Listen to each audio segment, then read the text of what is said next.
Hi, I'm Jessica Alhatem, Deputy Editor of the Pathologist, and I'm delighted to be here today with Albert Atterhem, Pathologist, who's recently published a children's book on pathology.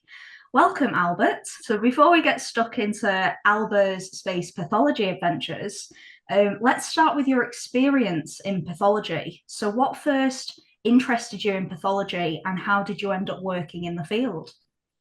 Well, it's a long story, but to summarize, I'm originally from Syria, Damascus.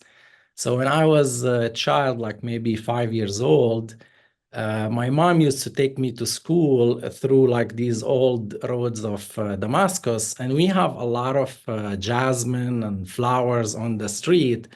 So I used to be intrigued by the shape of leaves of trees. And I remember when I was a child, I used to have like a notebook to collect those different leaves, and I would compare them. I would say, oh, this is like small, this is big, this is large, this is wide.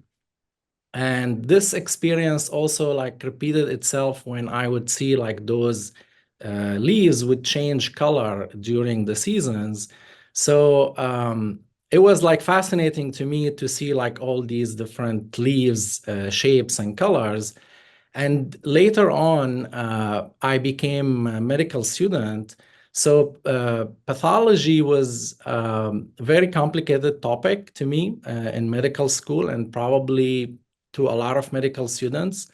But this combination between the colors and the shapes of the cells under the microscope, connecting with these artistic and scientific concepts, were very intriguing to me.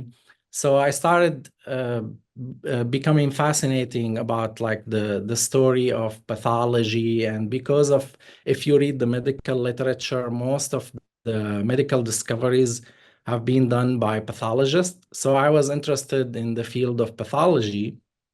And later, when I moved to the US, I decided to apply for pathology residency.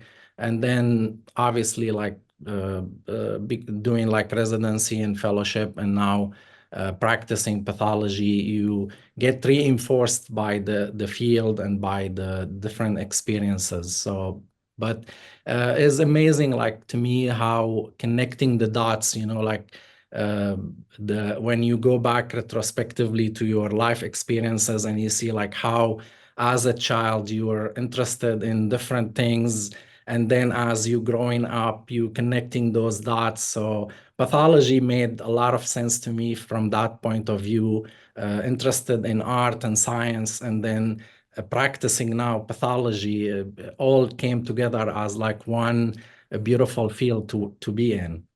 Yeah, it's crazy how much pathology kind of combines different elements, like you say, the artistic side, the scientific side. So it's nice to shine that light on a bit of everything, which is really lovely. Yeah. So with that in mind, where did the idea for Dr. Albert's space pathology adventures come from? Well, the story started like during a difficult time, like many immigrants. When I moved to US from Syria, the start was not glorious and was not easy.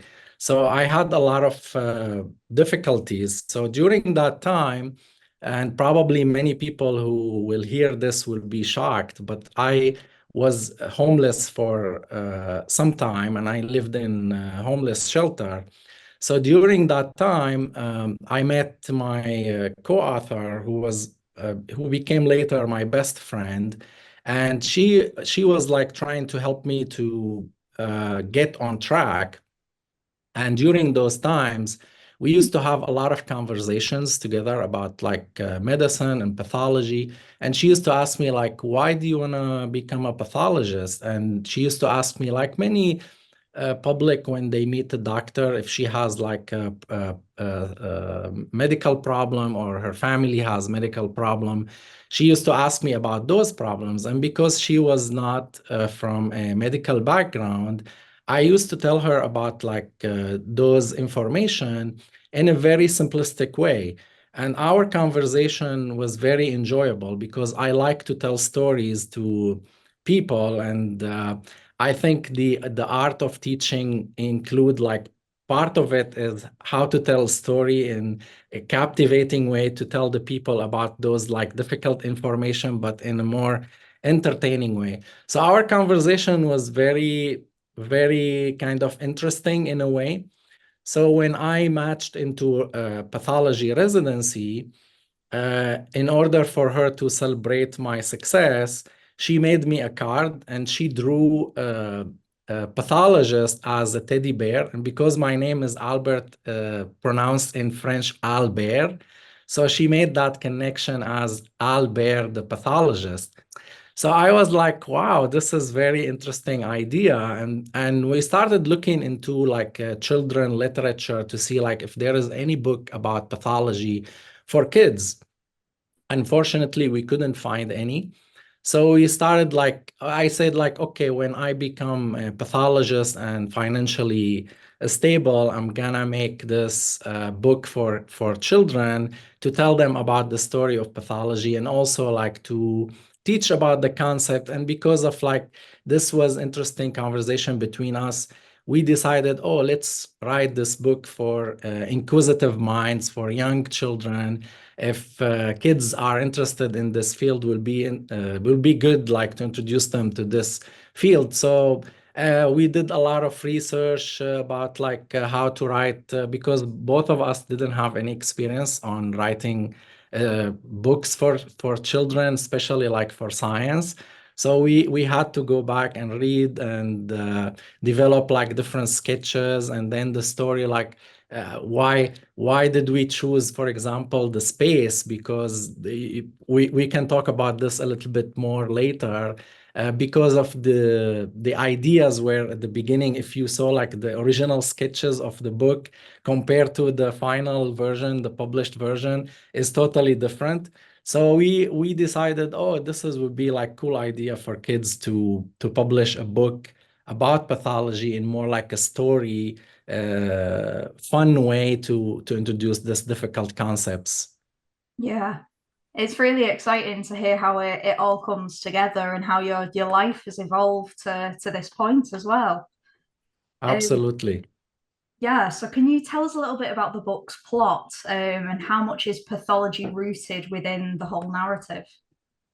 Yeah, so the story about Dr. Albert's space pathology adventures is around the teddy bear pathologist who lives on a teddy bear planet in space.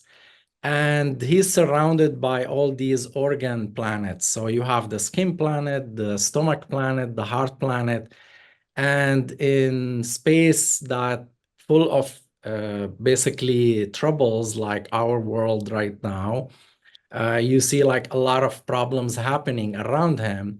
So he decides to go on these adventures to all these different planets with the team of friends that he meet along the way, and they become also part of his journey. So he plays like a detective in the story, and he goes like, for example, let's say there is a skin planet problems, there is like itching and eczema and stuff like this happening. So he will go there and try to detect the problem, and with the help of his friends detectives also, they will collect samples and they will study it under the microscope. And it's more than just like a story. We are trying also to introduce for kids the vocabulary about anatomy, histology, physiology in a very simplistic way, but also without compromising the scientific uh, uh, topic. And along the way, we have a game in the book. So the kids will be exposed to different clues, like similar to what the pathology resident is going through training. So they will be exposed to these like inquisitive games, mind games. And also at the end of the book, there is like this question or mystery they have to solve based on these different clues that they have to collect during the story. So it's in a way that more like a story about a detective pathologist in space, but at the same time we included the art of like how to collect clues for pathology, and also like introducing the scientific concepts, and also like encouraging reading for kids, so they learn like different vocabulary and different scientific concepts. That's really exciting. You've very nicely linked to my next question. I know you mentioned about trying to make sure you stick to the science while also simplifying it. Could you discuss a bit more about what the target audience age range is, and if there's any specific techniques you've used to simplify that crucial science of pathology? Absolutely, yeah. We tried different, like I say, we when we were writing the book, it wasn't clear to us like how to write books for children about science, and like they call it here the STEM kind of like science, technology, and engineering. We were not sure like how to introduce this idea, and especially like when you write something like pathology is very complex topic, so we didn't want to compromise the scientific ideas, but also at the same time make it simple. So we relied on vivid illustration. So if you see in the book, there are a lot of like illustrations. We try to pack it together in a nice way. When you look at the images in the book, they are telling. So if a kid is just like looking at the image without reading the text, it sparks the imagination. So that was one of the techniques we use, the vivid illustration. We also use like I said, the games. So we didn't want the book to be just like a story that where the kids are just reading. We wanted to be more interactive. So we added the game part to it. So we wanted the kids to be exposed to more like questions and more quizzes along the way. So they are more like interested to explore more about like these topics. So we wanted the book to be kind of a gateway for the kids. When they read these things, they may go and ask their teachers or their parents, or they may go online to search like, oh, what does this mean? Or we wanted to kind of like flare up their curiosity and expose them to different concepts. And at the end of the book, there is this game that we ask them these questions, so they have to go back and find those clues. So in a way that we are trying to expose them to the idea of pathology, that we are detectives and we try to collect these clues and put them together in order for us to find the answers. Yeah, I guess that's so key in a children's book specifically to have that engagement. So I know that obviously we've discussed that interactive element, but was there a reason that you've decided to focus on that more younger audience rather than, say, teenagers or young students? Yes, absolutely. When we were, like I said, the original idea came from Trish Wang, my co-author, who made this card for me to celebrate my success in getting into pathology. So, writing about teddy bears and science, if you write these types of books for older generation, they may not be interested. So the story itself fits more like for this age group between. When we were doing our research, we chose like grade 1 to 3. So basically between 6 and 8 years old, when kids start to read independently. And we chose this age group because, like I said, there is not many, or probably this is the only, as far as I know, this is probably the first book to talk about more pathology. I know there is another book was published by Dr. Wu 2 years or 3 years ago, a coloring book for pathology for kids. But in terms of like storytelling, and probably this is the first or maybe one of the few books. So we thought this age group doesn't have a lot of focus. So we decided to do that. The other reason, I think, if you look, for example, at the beginning on when kids go to school, the minds between age 6 to 8 is where the curiosity starts, and people like start like learning about like different scientific concepts. So we wanted to target this age group also, like to encourage pursuing careers in medicine and in pathology. And for us was like more kind of in line with the story of Teddy Bear. So it fits more for that age group. Yeah, it was almost destined to be for that age group. Like you say, Alba just perfectly fits. So I know you've previously mentioned about being homeless for a short time, and you're donating proceeds from book sales towards pathology education and help for homeless individuals. Is it your experience with homelessness that maybe influenced this decision, or is there another element to it?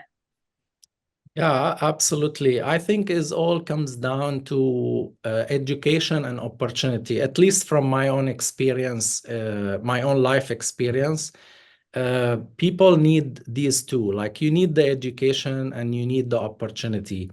And we thought like when obviously the exposing to the homeless population for a short period of time was very transforming experience for me, because I had this firsthand experience where you are in need and you need somebody to pay attention to give you this opportunity. I had the education, but I didn't have the means. And for us, like when we were writing the book, we thought like to connect it to pathology education, because also for me, pathology did not just give me career, also gave me, look, now we are talking at your show or your magazine talking about this book. So and if you look into my experience during life, coming to US and also before, in when I was in my country Syria, pathology actually provided me with a lot of opportunity, more than just education and more than just career. So we thought like we have to give back. This would be a good way to give back to the community. Obviously, the homeless problem in when I was in California is a lot of huge problem, and other parts of the world. So we started in 2017. Trish and I, we started a nonprofit organization called Coalesce, and we do a lot of projects for the homeless in terms of like providing food, clothing, shelter. So last month, we were able to provide housing for two homeless people from the street. So it's, like we talk about medicine as a great field to be in, and you feel great when you are a doctor. But believe me, helping in homeless population made me feel way more than doing like medicine or art or other things. I think one of the great joy people feel, probably a lot will agree with me, is giving other people those like opportunities and education. Absolutely. I mean, like you say, being able to help those less fortunate, especially doing something that you love, is just a major blessing. Um, Absolutely. Definitely. And looking more to the education side, is there anything in particular that you think is maybe missing from the way pathology is taught across the curriculum? And maybe if so, how can we amend it? Yeah, that's actually great question, and probably we need three more interviews or talks like this to tackle this issue. But I think pathology in general is very complicated topic. Like even talking to clinicians now as a pathologist, when I speak to dermatologists or surgeons about like the biopsy or like the results that we do, I feel like there is a big gap between what we do as pathologists and the clinical world. So, how about the public information? So, if people who go to medicine find it difficult to understand what pathologists do or what pathology is, how about the general population?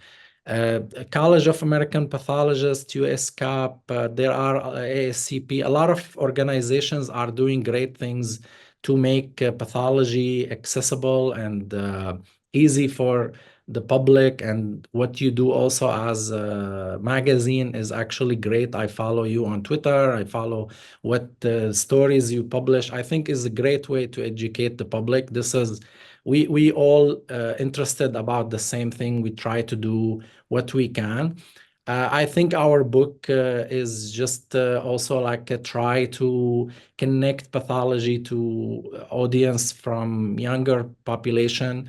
I was in a school visit a couple of weeks ago in New Jersey, and when I asked people like what pathology is, the total room we had like 300 kids and their teachers totally went silent because nobody knows what pathology is.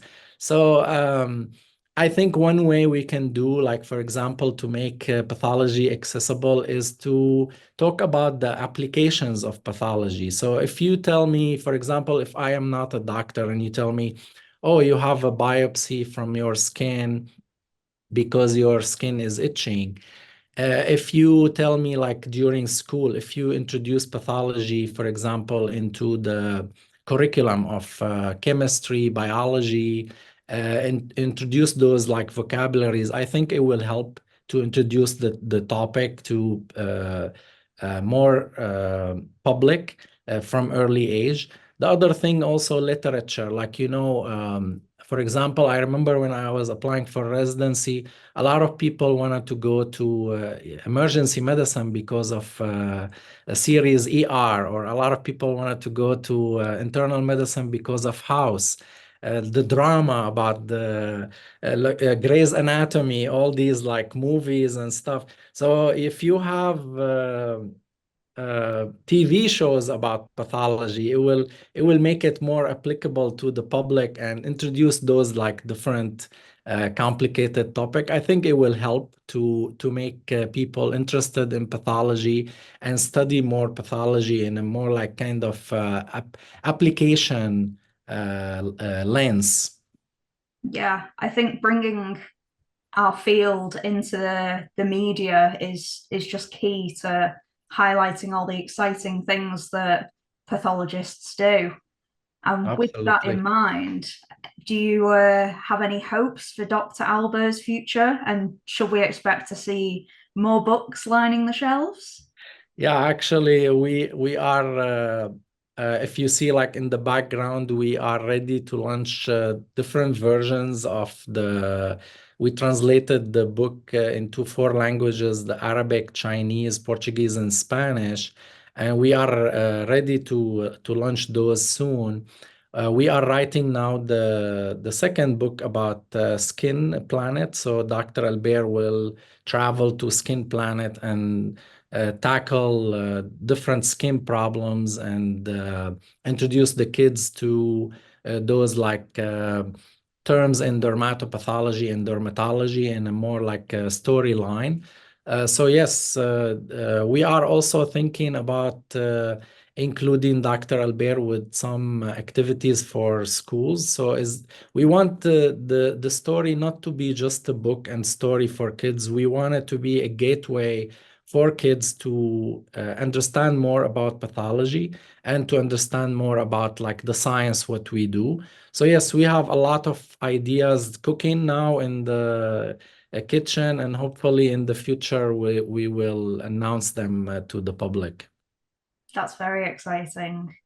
So, and finally, as we're coming to our last question, is there anything else you'd like our readers to know about?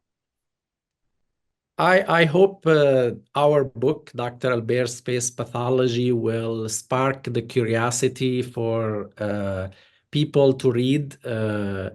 I was amazed when we announced about the book. A lot of readers, not just younger generation, reach out to me, including my colleagues and family. They said that the announcement inspire them to write also their own books and their own stories and to publish books. So I hope this initiative will inspire a lot of people to contribute to the literature in children and also other age groups. And I will tell all the audience, don't stop dreaming, don't stop learning, and keep exploring. That's what the book is about.